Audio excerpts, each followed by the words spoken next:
Alright, I got two packages here, and I know what this one is. Let's open this one up first. This one's gonna be very special when I open that one up. So, this one here's nothing that special, which is why I'm opening the first.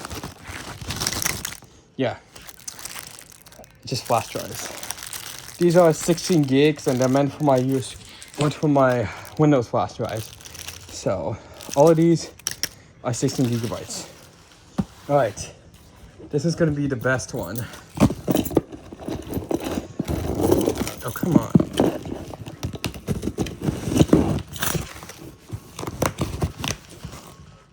They packed it up really well, which is why it comes in this box. So, let's see here. All right, got that one. Ooh. Oh, come on. Ugh. They packed it up really well, and I can feel it. I can feel it in here. Let's see here. Oh my god, I really see it. Do you see that right there?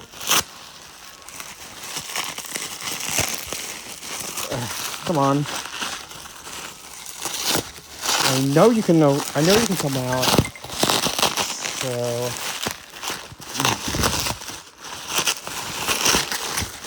they packed it up so well that I have to take the entire wrapping off. You see it right there?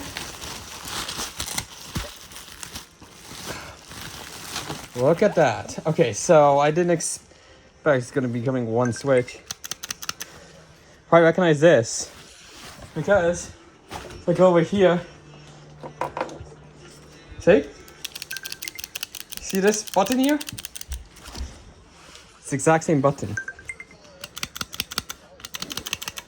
Like, look at that. So, yep. And the point is, I can also switch these buttons out as well.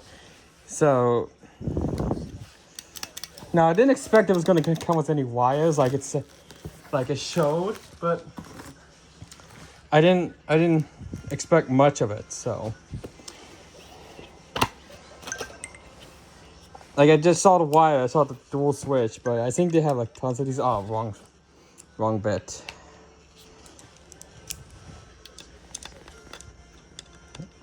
By the way, the toolkit I'm using is from my favorite brand, iFixit. So this is actually how you replace these buttons. Like, especially if you were replacing this from the 80s switch, which does not click. This is the 90s switch. So this should now pop right out. Ooh, okay. This thing's stuck in. I was not expecting that. This is much cleaner. Oh wow, are you serious? That's not a good start. So that piece is already snapped. So I'll probably just do that. Let's take the tape off this one.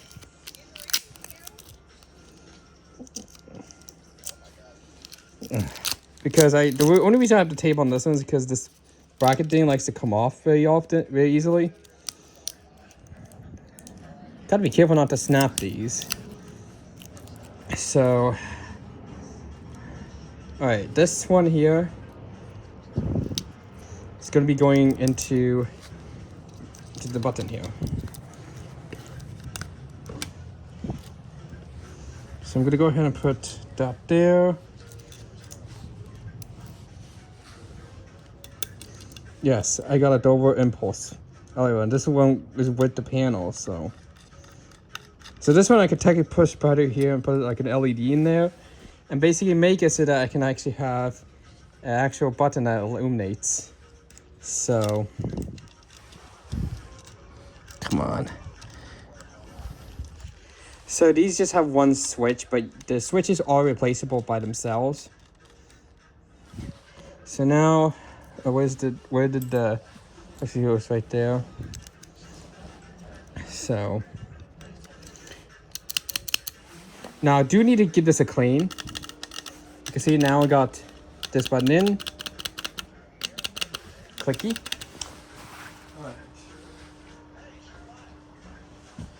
Where did I put the wipes?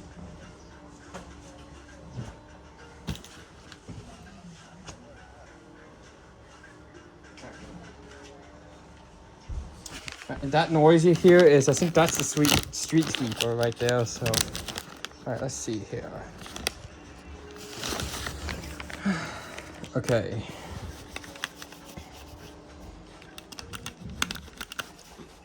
Give this a clean, and also I need to give this a clean.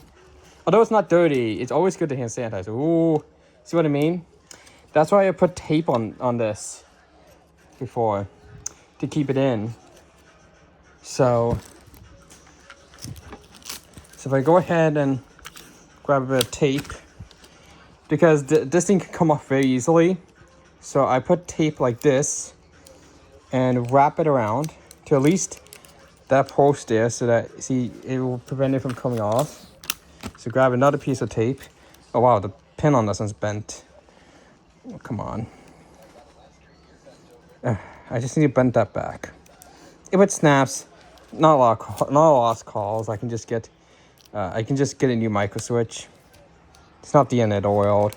Micro switches for these are very cheap because these literally just use RK button switches, and that is really clicky.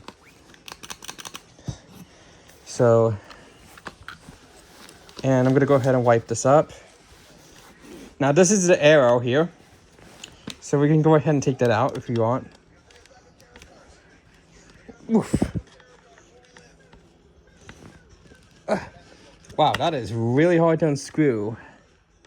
It is really hard to unscrew. Wow. So I guess because this part is probably never really replaced. I'm surprised that the arrow is still intact on this one. So let's unscrew that again. It's really difficult to unscrew, but once you get it, it comes off with ease. So this can come right off. And wow, look at that. That's the arrow. And also one thing is, so by default the arrow is like this, but all you have to do is like the arrow's like this, and you normally like turn it down to make it like a down arrow or an up arrow. But you can literally just rotate this, and there, get a cursed one. I think I'm gonna keep it like that one, cause I seen the orientation before on those, on the light on those. It's not light, it's a button.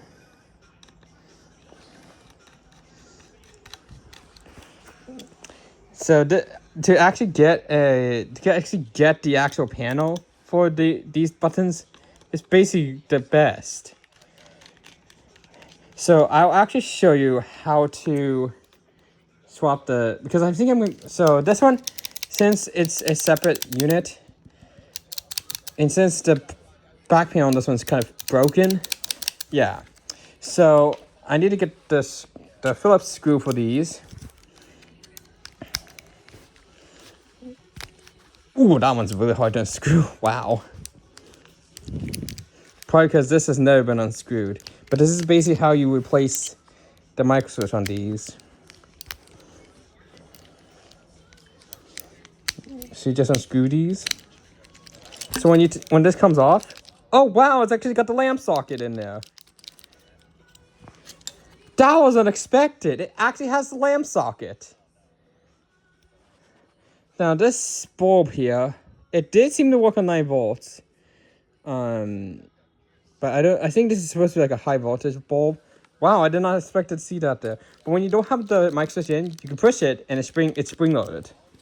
So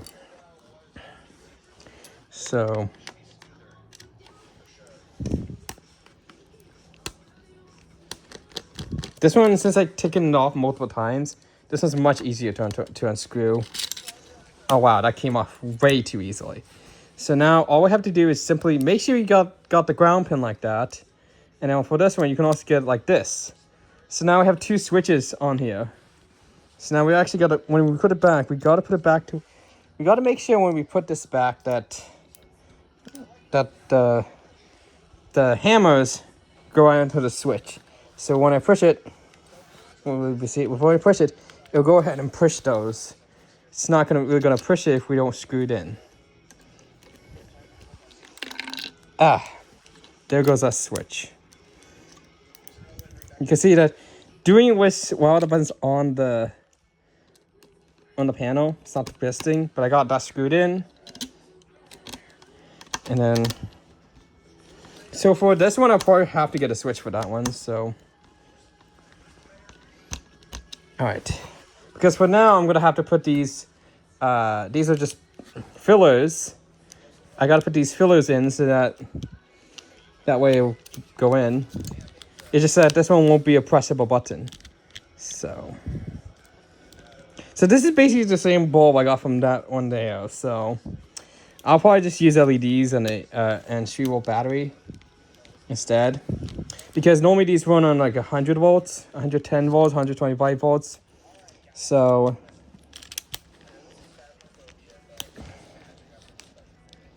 now I do need to check to make sure that this switch works, because I believe this switch here, I know that works, but I need to make sure that one works. So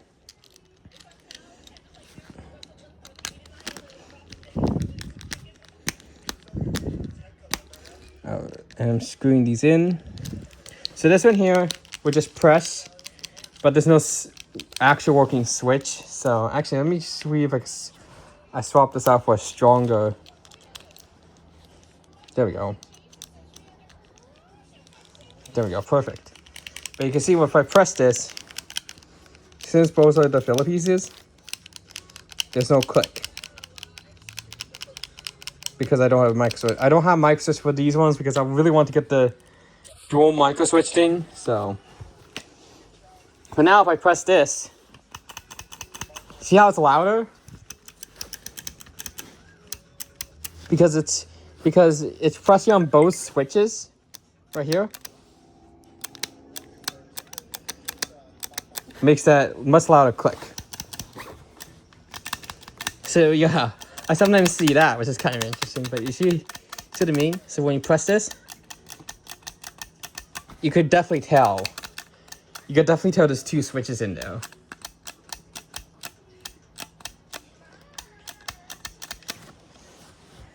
You could definitely tell there's two micro switches in there. And so it looks like, judging by the sticker, I think it was this way, just the arrow is pointed upwards.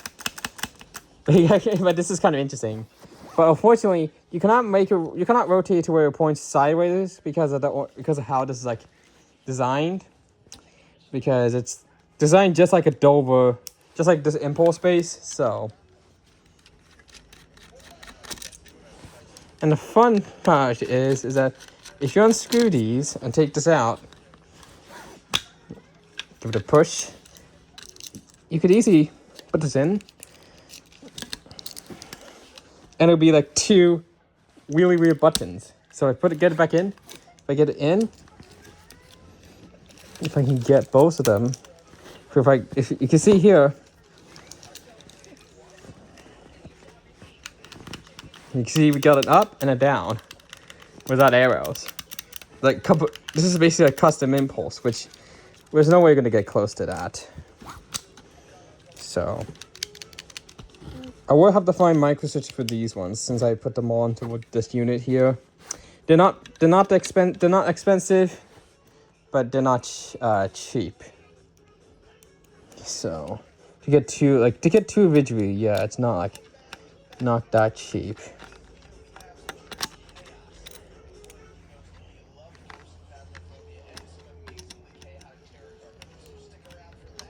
Come on.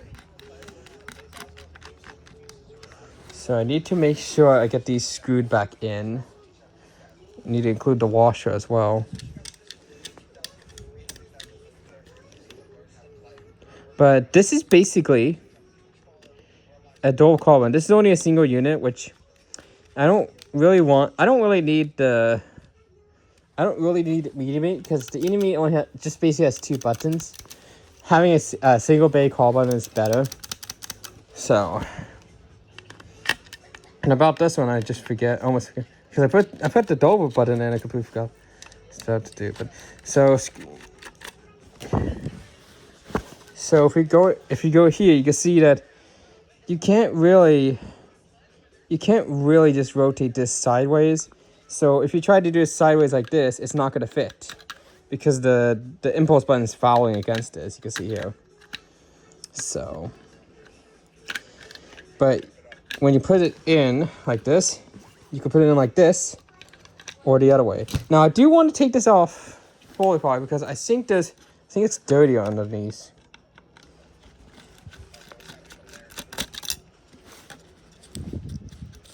And plus the space here is kind of cracked, so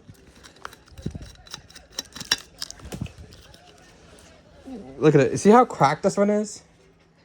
Yeah, it's cracked.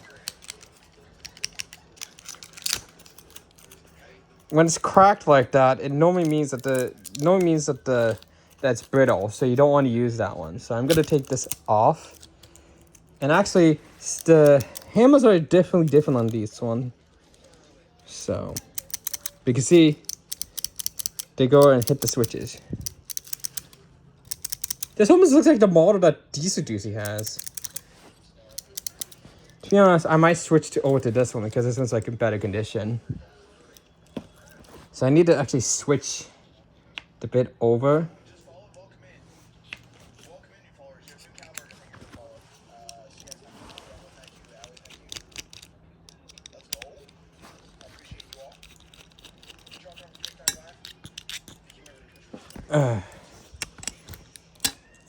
Alright, let's see here. I know I'm going for a bit long, but the thing is with this, get that off. The thing is, these Dover impulse buttons are so modular, you could easily replace it. You could easily replace them. So you can, let's say you want to swap these out for the actual switches, you easily can. So, and then for this one, we got to make sure we aim it. So you see how the hammers are right there? We got to make sure we aim it so that the hammers actually hit the switch. Actually, you sync. Yeah, we have the right way. So, oops.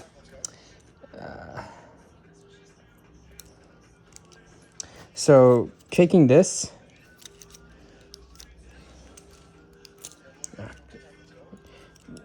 So, oh wait, it's this way. So we need to make sure the micro switch. You can see if I press the button here, the first hammer. We need to make sure it presses those. So once we find the place that it matches, we then screw the base in. So.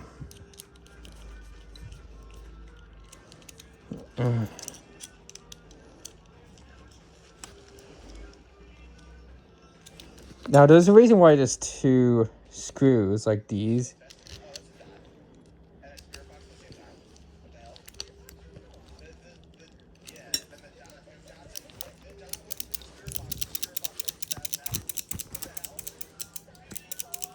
And then if you go ahead and put this in here, and due to the laws of gravity, we gotta like place it in here like what Andrew says.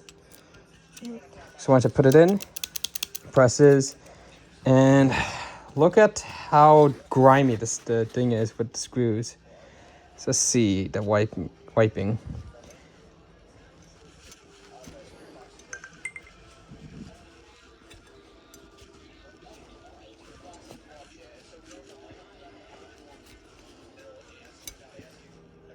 You can actually see that there's dirt coming out of it.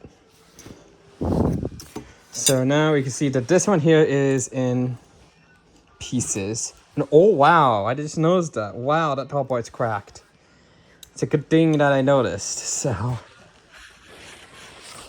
So it means that since this is cracked, it's better off replacing it with a much better gasket here. So.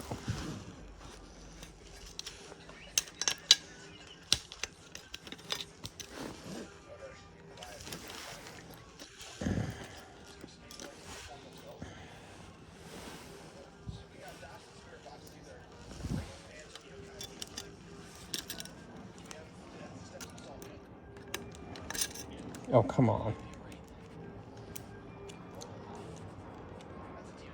Oh, right. Gotta switch the bolt. Gotta switch the bit. This is why I like this toolkit, because it allows you to switch the bits without having to switch screwdrivers. makes my life a lot more easier. So I don't have to switch between screwdrivers. It's just from that.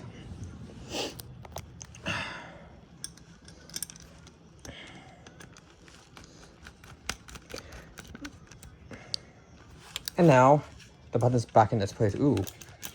So it's not even lined properly. Hold on. Let's loosen these up. Let's push it up. Actually, let me put this in so that I can push it in.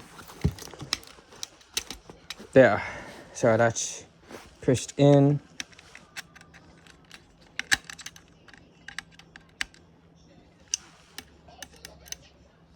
Oh my. The reason you're here because there's a video in the back, so. Alright.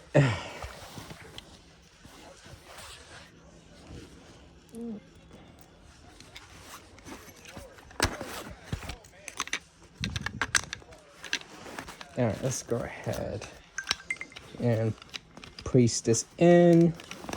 Oh my god, this thing's hard to push in. Like, as soon as you get an impulse button in, it's much harder to put in. So,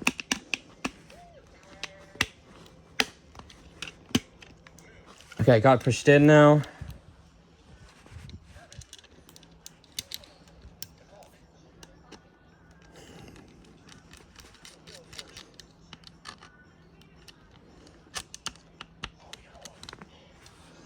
I know it's going for a bit too long because I was going to go ahead and clean this.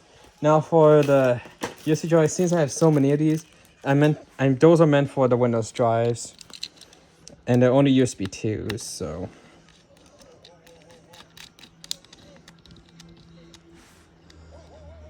And it's been put back together, and now the button presses properly.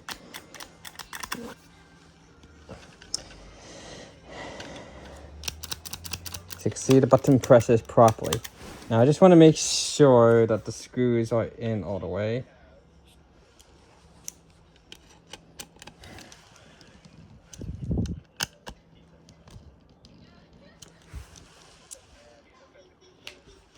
Alright.